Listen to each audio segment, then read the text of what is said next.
কিয়ামতের দিনটা বড্ড ভয়ঙ্কর, কেউ সুপারিশ করার সাহস পাবে না। আরে আমার অবস্থা কি আমি জানি না, আমি আবার কারোর জন্য সুপারিশ করব? কথা বুঝেন নাই?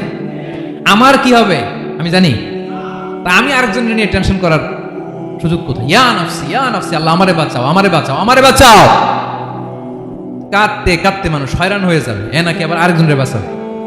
বিশ্বনবী বলেন, বিশ্বনবী একবার ছাগলের রান খাচ্ছিলেন, রান খেতে খেতে বিশ্বনবী বলেন, আনা সাইয়্যিদুন নাসি ইয়াউমাল কিয়ামাহ, আমি কিয়ামতের দিন সর্বশ্রেষ্ঠ হব, মানুষের মধ্যে সর্বশ্রেষ্ঠ সেরা আমি বিশ্বনবী। আলহামদুলিল্লাহ পড়েন।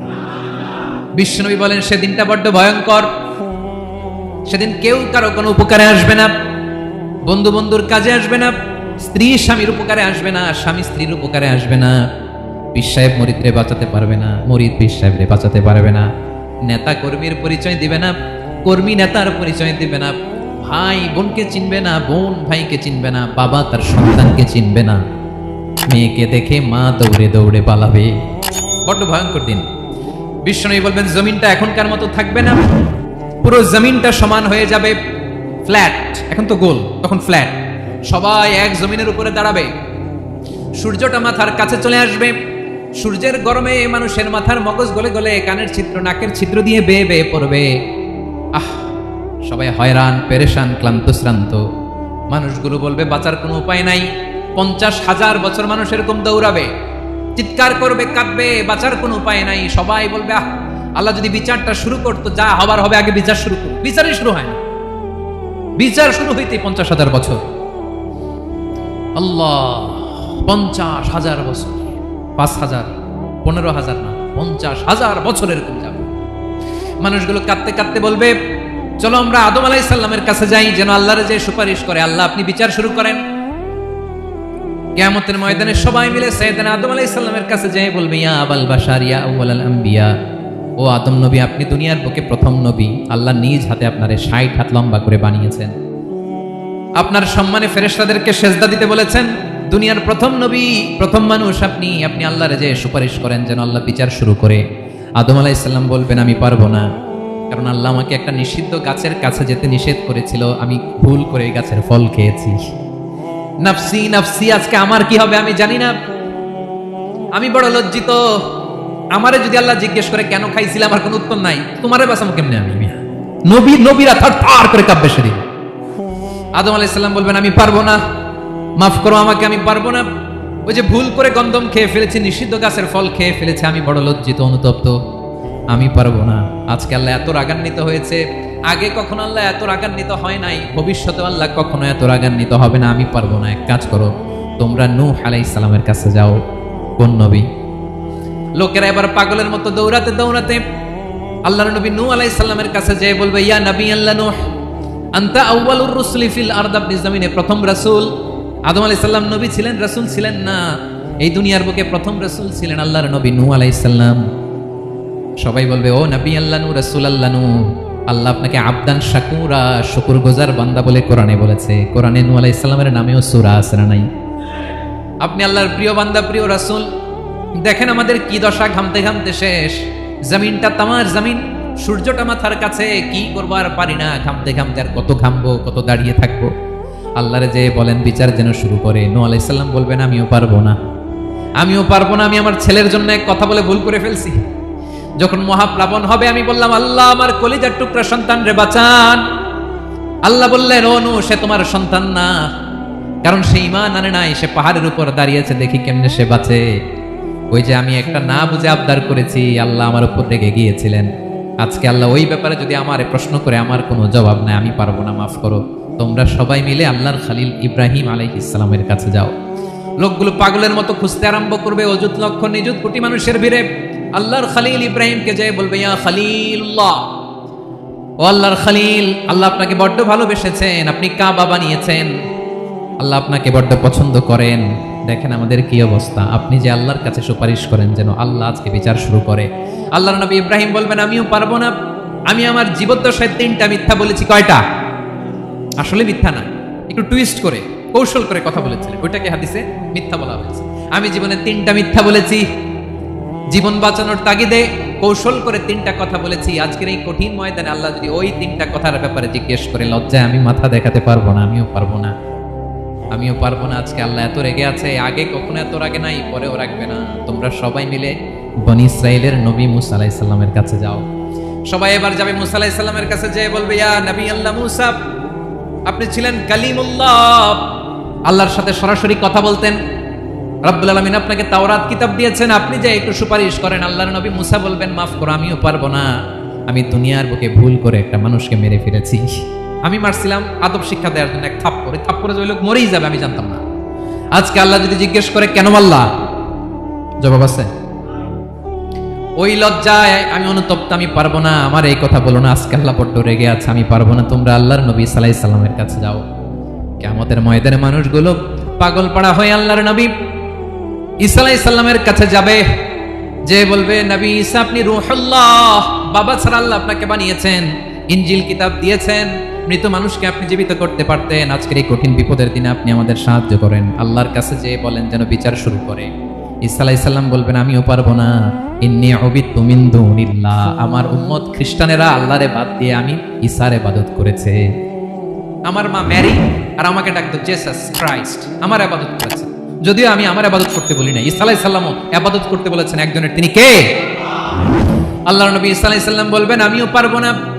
আজকে আল্লাহ অনেক রেগে আছে, আমি পারবো না। তবে একটা পরামর্শ দিতে পারি, একটা সাজেশন দিতে পারি। আজকের দিনে এই কঠিন মুসিবতের কালে, এই কঠিন সময়ে কেউ আল্লাহর দরবারে দাঁড়িয়ে একটা টু শব্দ করার ক্ষমতা কারো নাই, একমাত্র আখিরি জামানার পয়গম্বর বিশ্বনবী মুহাম্মদুর রাসূলুল্লাহ ছাড়া। মানুষগুলো এবার আগুনের মধ্যে পানি দিলে যেমনি আগুন নিভে যায়, দাউ দাউ করা হৃদয়ে জ্বলন্ত আগুন তাদের ঠান্ডা হবে। কিয়ামতের ময়দানে ওই বিভীষিকাময় সময়ে, মুসিবতের কালে মানুষগুলো পাগল হয়ে বিশ্বনবীকে খুঁজতে আরম্ভ করবে। সবাই মিলে বিশ্বনবীর কাছে যেয়ে বলবে, ইয়া রাহমাতাল লিল আলামিন, ইয়া খাতামান নবীন, রাহমাতাল লিল আলামিন। দেখেন আমাদের কি অবস্থা, কি কঠিন বিপদে আমরা আছি, দাঁড়াতে পারি না, সূর্যের আলোতে ঘেমে হয়রান। আজকে কেউ সুপারিশ করতে পারবে না। সব নবীরা অপারগতা স্বীকার করেছে, তারা বলেছে আপনি ছাড়া কেউ নাকি আল্লাহর সামনে দাঁড়াতে পারবেন না, আপনি একটু সুপারিশ করেন। বিশ্বনবী বলবেন, আসো আসো, আজকের দিনে আমি ছাড়া আল্লাহর সামনে কেউ দাঁড়াতে পারবে না। বিশ্বনবী মাকামে মাহমুদে যে আল্লাহু আকবার বলে সিজদায় লুটিয়ে পড়বেন। আল্লাহ রাব্বুল আলামিন বিশ্বনবীকে এমন কিছু চমৎকার শব্দ শেখাবেন, ওই শব্দগুলো দিয়ে আল্লাহর প্রশংসা করে বিশ্বনবী কাঁদতে আরম্ভ করবেন। বিশ্বনবী এমন ভাবে অজর দ্বারায় সিজদায় লুটিয়ে পড়ে কাঁদবেন, রব্বুল আলামিনের রহমতের দরিয়ায় জোশ লেগে যাবে। রব্বুল আলামিন এই দৃশ্য থেকে সহ্য করতে পারবেন না। রব্বুল আলামিন বলবেন, ইয়া মুহাম্মদ ইরফা রাসাক, ও নবী আপনি মাথা তোলেন,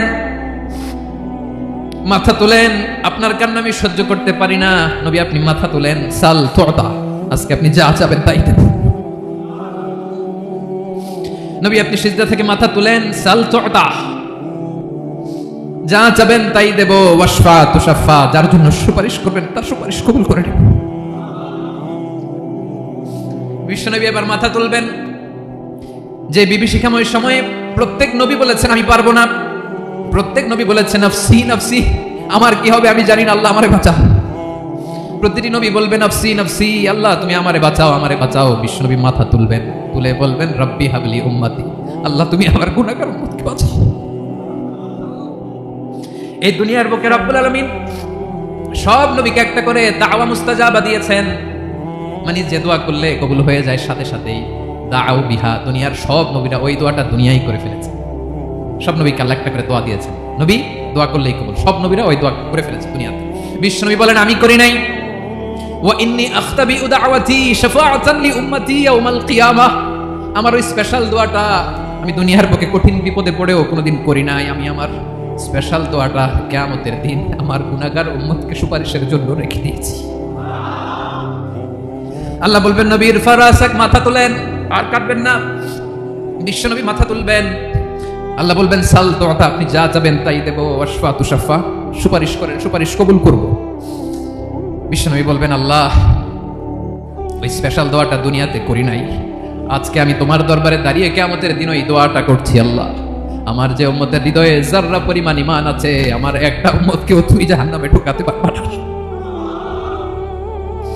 বিশ্বনবী পাগলের মতো একবার হাউজে কাউসারে যাবেন, একবার সিরাতে যাবেন, একবার পুলসিরাতের দিকে, একবার হাউজে কাউসারের দিকে পাগলের মতো দৌড়াতে থাকবেন, তার কোনো গুনাহগার উম্মত যাতে জাহান্নামে ঢুকে না যায়। সেদিন কেউ সুপারিশ করতে পারবে না বিশ্বনবী ছাড়া। এজন্য 5 নম্বর আল্লাহ বললেন, মান যাল্লাযী ইয়াশফাউ ইনদাহু ইল্লা বিইযনিহি। কার সাহস আছে, কার এত বড় বুকের পাটা কিয়ামতের কঠিন দিন আল্লাহর সামনে দাঁড়িয়ে সুপারিশ করবে? কার ক্ষমতা নেই, কারো ক্ষমতা নাই। বিশ্বনবী সেদিন সিজদায় পড়ে উম্মতের জন্য কাঁদবেন, সবাই কাঁদবে, নাফসি নাফসি, আল্লাহ আমারে বাঁচাও, আল্লাহ আমারে বাঁচাও। বিশ্বনবী বলবেন, উম্মতি উম্মতি। বিশ্বনবী আমার জন্য কাঁদবেন, আপনার জন্য কাঁদবেন, আমাদের জন্য সেদিন কেঁদে কেঁদে জাহান্নামের দরজায় দাঁড়িয়ে আমাদেরকে টেনে টেনে জান্নাতে ঢুকাবেন। এজন্য এই বিশ্বনবীর ভালোবাসা যেন আমাদের হৃদয়ে ভরপুর থাকে। আমার ভাইয়েরা, প্রতি শুক্রবার বিশ্বনবীর উপরে বেশি বেশি যেন আমরা দুরূদ পড়ি। আমরা যখন বিশ্বনবীর সালাম দেই, দুরূদ পড়ি, একদল স্পেশাল ফেরেশতা আছে যারা বিশ্বনবীর দুরূদটা নিয়ে সরাসরি বিশ্বনবীর রওজায় যায়, যে বলে অমুকের বেটা অমুক আপনারে সালাম দিয়েছে। বিশ্বনবী নিজ কবরের থেকে নিজেই সালামের উত্তর দেয়। বিশ্বনবীর ভালোবাসা যেন আমাদের হৃদয়ে থাকে, বিশ্বনবীর সুন্নাহ দিয়ে যেন আমাদের জীবনটাকে সাজাই, পারা যাবে ইনশাআল্লাহ। বিশ্বনবীর ভালোবাসা ছাড়া কেউ জান্নাতে ঢুকতে পারবে? বিশ্বনবীর পক্ষে আমরা বলবো, বিশ্বনবীর পক্ষে আমরা লিখবো, বিশ্বনবীর জন্য আমরা আমাদের কলিজার রক্ত বিলিয়ে দিব, ঠিক কিনা বলেন? সেদিন বিশ্বনবী ছাড়া কেউ সুপারিশ করতে পারবে না।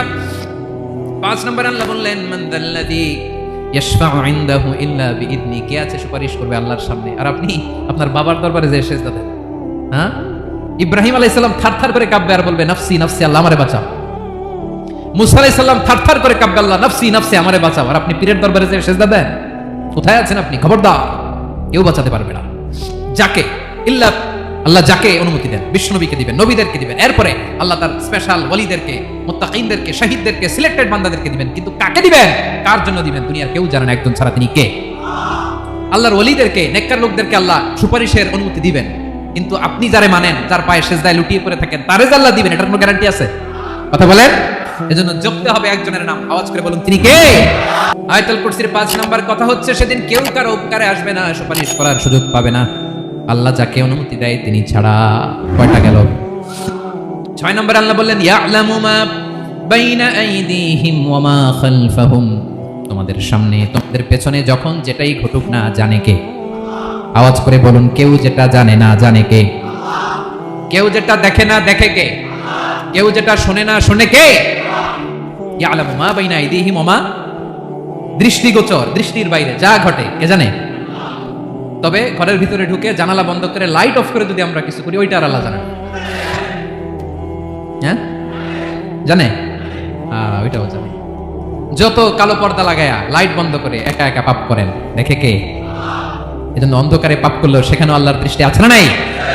আলিমুল গায়বি ওয়াশ শাহাদা, দৃশ্য অদৃশ্য সব জানেন, সব। আল্লাহ বলেন, ওয়া আসিররু কাওলাকুম আও ইজহারু বিহি ইন্নাহু আলিমুম বিদাতিস সুদূর। প্রকাশ্যে করো কিংবা গোপনে করো, সব জানেন। এমনকি অন্তরে অন্তরে কি ভাবো তাও জানেন। মুখে গালি দেন নাই, মনে মনে গালি দিচ্ছেন, ওটা তো আল্লাহ জানেন। হ্যাঁ, অন্তরে যা আছে ওইটাও। ইয়ালামু খাইনাতাল আয়ুন ওয়া মা তুখফিস সুদূর। চোখ দিয়ে, অনেকে দেখবেন চোখ দিয়ে চোখ মারে, ওইটাও আল্লাহ দেখেন। বিচার করতেছে, বিচারককে ঘুষটুস দিয়ে আপনি চোখ মারলেন, যে এইভাবে না ওইভাবে করো, এটা তো আল্লাহ দেখে দেখে না। হ্যাঁ, খাইনাতাল আয়ুন, চোখের খেয়ানত দেখে। ওয়া মা তুখফিস সুদূর, অন্তরে যেটা লুকায় রাখো এটাও তিনি দেখেন। এজন্য আল্লাহ বলেন 6 নম্বর কথা হচ্ছে, ইয়ালামু মা বাইনা আইদিহিম ওয়া মা খালফাহুম। সামনে পেছনে যা ঘটে সব জানে কে? কথা ক্লিয়ার?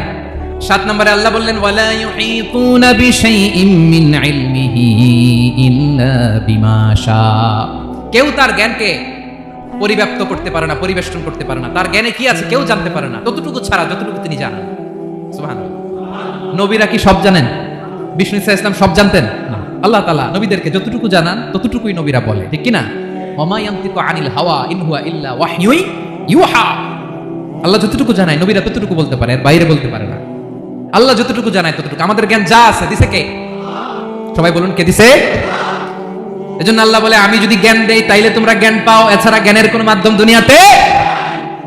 আর আমাদের জ্ঞান একেবারে কম, এই জ্ঞান নিয়ে আমরা বড়াই, কত বড়াই করি, জ্ঞানের কত বড়াই, গর্ব অহংকার, কত গরম আছে না নাই? কি জ্ঞান আছে আপনার? কি জানেন বলেন? ভবিষ্যৎ জানেন? কালকে কি হবে জানেন? কি জানেন আপনি? কালকে কি হবে এটাই তো জানি না, এখন কি হবে তাই জানি না, পিছনে কি করছিলাম এটা মনে রাখতে পারি না। আজ থেকে 1 মাস আগে এই বিকেলে আপনি কি করতেছিলেন মনে আছে? এত দূরে যাওয়া লাগবে না। আজ থেকে 1 সপ্তাহ আগে রাত্রেবেলায় কি খাইছিলেন মনে আছে? আজ থেকে 5 দিন আগে কোন জামাটা পড়ছিলাম মনে আছে? তো কি জানেন আপনি? কিছুই না। আমাদের জ্ঞানকে আল্লাহ বলেছেন কলিল। কি বলেছেন? এজন্য রব্বুল আলামিন বলেন তোমাদের জ্ঞান হলো কলিল। ওমা উতিতুম মিনাল ইলমি ইল্লা কলিলা। একেবারে যত সামান্য জ্ঞান আমি আল্লাহ তোমাদেরকে দিয়েছি, আসল জ্ঞান ভান্ডার একমাত্র আমি আল্লাহর কাছে। তাহলে আমাদের জ্ঞানকে আল্লাহ কি বলেছেন? কলিল। একটু বলুন কি বলেছেন? কলিল মানে কি? একটা মহাসাগরের মধ্যে, খেয়াল করে শুনেন বুঝবেন, একটা মহাসাগরের মধ্যে একটা চড়ুই পাখি যে যদি একটু পানি খায়, পানি খাওয়ার পরে ওই চড়ুই পাখির ঠোঁটে যে একটু পানি লেগে থাকে ওইটারে বলে কলিল। আল্লাহ বলে মহাসাগর থেকে পানি খাওয়ার কারণে চড়ুই পাখির ঠোঁটে যে একটু পানি লেগে আছে, এই পানিটা হচ্ছে তোমরা পৃথিবীতে যারা আছো সবার জ্ঞান, সবাই মিলে এতটুকু জ্ঞান, আর পুরো মহাসাগরের পানি হচ্ছে আমি আল্লাহর জ্ঞান। তাহলে আপনার জ্ঞান তো অনেক বেশি। এজন্য জ্ঞানের বড়াই করা যাবে না। আল্লাহ বলেন ওয়ালা ইউহিতুনা বিশাইইন মিন ইলমিহি ইল্লা বিমা শা। আল্লাহ যতটুকু জানেন ততটুকুই আমরা জানি, তিনি যে কত জানেন আমাদের কোনো ধারণা নাই। ঠিক কিনা বলেন? 8 নম্বরে আল্লাহ বলেন ওয়াসিআ কুরসিয়ুহুস সামাওয়াতি ওয়াল আরদা। তার কুরসি আকাশ জমিন বিস্তৃত, আকাশ এবং জমিনকে পরিব্যাপ্ত করে রেখেছে তার কুরসি, তার ক্ষমতা, তার কর্তৃত্ব। কুরসির 2টা তাফসীর। এক তাফসীর হলো কুরসি মানে ক্ষমতা, তার ক্ষমতা, কর্তৃত্ব, আকাশ জমিন বিস্তৃত। কুরসির আরেকটা ব্যাখ্যা হচ্ছে সরাসরি কুরসি, যেখানে আল্লাহ পা রাখে। কি রাখে? তার মানে হুজুর আল্লাহরও পা আছে? আছে। কেমন আমরা জানি না, আমাদের পায়ের মতো না। সুবহানাল্লাহ পড়েন। তো তাইলে আল্লাহ কার মতো? আল্লাহ আল্লাহর মতো। সুবহানাল্লাহ পড়েন। লাইসা কামিসলিহি শাই, কোনো কিছু তার মতো নয়। তো তিনি কার মতো? তিনি তার মতো। ওয়ালাম ইয়াকুল্লাহু কুফুয়ান আহাদ। ওয়াসিআ কুরসিয়ুহুস সামাওয়াতি ওয়াল আরদ। তার কুরসিটা আকাশ জমিন বিস্তৃত। এটা ঊর্ধ্ব জগতের কথা। কত বাহাতের ভাইরা, কোন জগৎ? ঊর্ধ্ব জগৎ শুরু হয় এই যে এখান থেকে, মাথার উপর থেকে ঊর্ধ্ব জগতের শুরু। ঠিক কি না? এই যে শূন্যে যা দেখেন এটা প্রথম আকাশের মহাশূন্য। আল্লাহ বলেন ওয়ালা কাদ যায়্যানাস সামাআদ দুনিয়া বিজিনাতিল কাওয়াকিব। প্রথম আকাশের মহাশূন্যকে আমি তারা গ্রহ দিয়ে সুশোভিত করেছি। আমাদের পৃথিবীর চাইতে অনেক বড় গ্রহ আছে, যেমন সূর্য পৃথিবীর চেয়ে 13 লক্ষ গুণ বড়। কয় গুণ? 13 গুণ, 1300 গুণ, 13,000 গুণ। কত গুণ? আরো জোরে কত গুণ? চিন্তা করছেন পৃথিবীটা কত বড়, আর সূর্য নাকি পৃথিবীর চেয়ে? তার মানে সূর্যই কি সবচেয়ে বড় না? সূর্যের চেয়ে কোটি কোটি গুণ বড় তারা আছে। এরকম কোটি কোটি তারা নিয়ে আমাদের গ্যালাক্সি মিল্কি ওয়ে। এরকম কোটি কোটি গ্যালাক্সি আছে প্রথম আকাশের মহাশূন্যের মধ্যে। এরপরে দ্বিতীয় আকাশ। এই দ্বিতীয় আকাশটা প্রথম আকাশের তুলনায় কত বড়? বিশ্বনবী বলেন তোমার হাতের আংটি যদি মরুভূমির মাঝখানে ফেলে দাও, পুরো মরুভূমির তুলনায় তোমার হাতের আংটি যত ছোট, দ্বিতীয় আসমানের তুলনায় প্রথম আসমানটা ঠিক তত ছোট। তৃতীয় আসমান আবার এরকম, ওইটার তুলনায় দ্বিতীয় আসমানটা একটা আংটির সমান। চতুর্থ আসমানের তুলনায় মরুভূমির মাঝখানে তৃতীয় আসমানটা আংটির সমান। একটার চেয়ে আরেকটা বড়। কত বড় আমি বলতে পারবো, আপনারা শুনতে পারবেন, কিন্তু আমরা কল্পনা এটা ধারণ করতে পারবো। পঞ্চম, ষষ্ঠ, সপ্তম, 7 আকাশ শেষ। কি শেষ? এর উপরে আছে বাইতুল মামুর। কি নাম? এটা ফেরেশতাদের মসজিদ, ফেরেশতাদের কিবলা, ফেরেশতাদের কাবা। আমরা যেমন মক্কায় কাবা, ফেরেশতাদের কাবা, কিবলার নাম হচ্ছে আল বাইতুল মামুর। 7 আসমানের উপরে। এটা কত বড় শুনেন। প্রতিদিন বিশ্বনবী বলেন প্রতিদিন এই আল বাইতুল মামুর ফেরেশতাদের মসজিদে 70,000 ফেরেশতা ইবাদতের জন্য চান্স পায়। প্রতিদিন কয় হাজার? একবার ঢুকে যে বের হয়ে যায় কিয়ামতের আগে, দ্বিতীয়বার আর তারা চান্স পাবে না। আল বাইতুল মামুর ওইটা শেষ। এরপরে সিদরাতুল মুনতাহা। কি নাম? সীমান্ত বৃক্ষ। ওইটা আরো বড়, একটা বিশাল বড় বড়ি গাছ আল্লাহ বানাইছে। ওয়া ইলাইহি ইয়ানতাহি ইলমুল মালাইকা। ফেরেশতাদের জ্ঞান সীমানা ওইখানেই শেষ। এর উপরে কি হয় ফেরেশতারা আর জানে না। ফেরেশতাদের ক্ষমতা এখানে শেষ। সিদরাতুল মুনতাহা, সিদরাতুল মুনতাহার এরিয়া শেষ। এরপরে শুরু হয় আল্লাহুল মাহফুজ, কোরআনের বাড়ি। কোরআনের বাড়ি কই? বাল হুয়া কুরআনুম মাজিদ ফি, এটা মিন দুররাতিন বাইদা, সাদা ঝকঝকে ডায়মন্ড দিয়ে আল্লাহ বানাইছে। আমাদের সবার তাকদীর, ভাগ্যলিপি ওইখানে লেখা। কি হবে না, কোরআনের বাড়ি ওইটা। ওইটা শেষ। এরপরে শুরু হয় লা জামান লা মাকান এরিয়া। ওইখানে কোনো জামান নাই, মাকান নাই, no time no space area শুরু। ওইখানে কুরসি, যেখানে আল্লাহ পা রাখেন বা কুদরতি পা রাখেন। আল্লাহর কুরসি। বড় রাজা বাদশারা সিংহাসনে বসে পা রাখে একটা টেবিলের উপর, শাহী টেবিল, ওইটার নাম কুরসি। আল্লাহ বলে ওয়াসিআ কুরসিয়ুহুস সামাওয়াতি ওয়াল আরদ। আল্লাহর এই কুরসিটা এতক্ষণ যা বললাম এই সবগুলোর চাইতে বড়। কুরসির উপরে আছে আল্লাহর আরশ। আর রহমানু আলাল আরশি ইসতাওয়া। রব্বুল আলামিন ওই আরশের উপরে। আমি যেমনি চেয়ারের উপরে এরকম না, যেভাবে আল্লাহর জালালিয়াত, হিজ হাইনেস, হিজ রয়্যালনেস, আল্লাহর জালালিয়াত, আল্লাহর কুদরতের মাধ্যমে যেভাবে আল্লাহ আরশের উপর থাকা দরকার, আল্লাহর সত্তা, আল্লাহ ঠিক ওইভাবে আছে, আরশের উপরে আছেন। ওয়া ইয়াহমিলু আরশা রাব্বিকা ফাওকাহুম ইয়াওমা ইযিন সামানিয়া। কিয়ামতের দিন আল্লাহর এই আরশটা 8 জন ফেরেশতা বহন করবে। আরশ বহনের জন্য আল্লাহর ফেরেশতা লাগে না, কোনো কাজের জন্যই আল্লাহর ফেরেশতা লাগে না। আল্লাহ বলে কুন ফায়াকুন, হয়ে যায়। তারপরে আল্লাহ নিয়োজিত রেখেছেন। সেদিন কিয়ামতের দিন আল্লাহর আরশটা বহন করবে কয়জন ফেরেশতা? এদের সাইজ কত বড়? হ্যাঁ, শুনতে মনে চাই? বিশ্বনবী বলেন, ইন্না মা বাইনা শাহমাতি উযুনিহি ইলা আতিকিহি মাসিরাতু 700 সানা। বিশ্বনবী বলেন, ওই ফেরেশতার সাইজ আমি দেখে এসেছি কত বড়, শোনো। যারা আল্লাহর আরশ বহন করবে, পুরো সাইজ বলা যাবে না। বিশ্বনবী বলেন, ওই ফেরেশতার কানের লতি থেকে কাঁধ বরাবর। আপনার কানের লতি থেকে কাঁধ কতটুকু হবে? 4 আঙ্গুল 5 আঙ্গুল। বিশ্বনবী বলেন যে 8 জন ফেরেশতা কিয়ামতের দিন আল্লাহর আরশের পায়া ধরে থাকবে, ওই ফেরেশতাগুলোর কানের লতি থেকে কাঁধ বরাবর আসতে সবচেয়ে দ্রুতগামী যানবাহন, পৃথিবীতে সবচেয়ে দ্রুত চলে আলোর ফোটন। আলোর ফোটন 1 সেকেন্ডে চলে 3 লক্ষ কিলোমিটার। কয় লক্ষ কিলোমিটার? 1 ঘন্টায়? 1 মিনিটে? কয় সেকেন্ডে? 1 সেকেন্ড কইতে তো 2 সেকেন্ড লাগে। 1 সেকেন্ডে আলোর ফোটন, আলোর কণা ছুটে 3 লক্ষ কিলোমিটার বেগে। বিষ্ণুই বলেন, এরকম যানবাহন দিয়ে যেটা সেকেন্ডে 3 লক্ষ কিলোমিটার বেগে ছুটে, এরকম দ্রুত যদি কেউ ছুটে, তাহলে ওই ফেরেশতার কানের লতি থেকে কাঁধ বরাবর আসতে 700 বছর সময় লাগবে। এজন্য রব্বুল আলামিন বলেন, ওয়াসিআ কুরসিয়ুহুস সামাওয়াতি ওয়াল আরদা। আল্লাহর কুরসিটা আকাশ জমিন সব চাপিয়ে যাবে। তাহলে আল্লাহ কত বড়! সুবহান। সেজদায় যখন লুটিয়ে পড়েন, এটা ভাববেন, হায় রে, কারে সেজদা দেই আমি? তিনি কি সুমহান, কি সুবিশাল! ওই রবের গোলাম আমি, আলহামদুলিল্লাহ পড়েন। 9 নম্বরে আল্লাহ বলেন, ওয়ালা ইয়াউদুহু হিফযুহুমা। এই বিশাল আকাশ জমিনকে রক্ষণাবেক্ষণ করতে যে আল্লাহ কঠিন কালেও ক্লান্ত হয় না। নাকি আমার আপনার মতো ক্লান্ত হয়? আল্লাহর ক্লান্তি আছে, শ্রান্তি আছে, বিশ্রাম আছে, বিরাম আছে, ঘুম, জিমানি? সুবহানাল্লাহ পড়েন। আল্লাহ বলে, ওয়ালা ইয়াউদুহু হিফযুহুমা। এগুলোকে রক্ষণাবেক্ষণ করতে আল্লাহ ক্লান্ত হয়ে পড়েন না।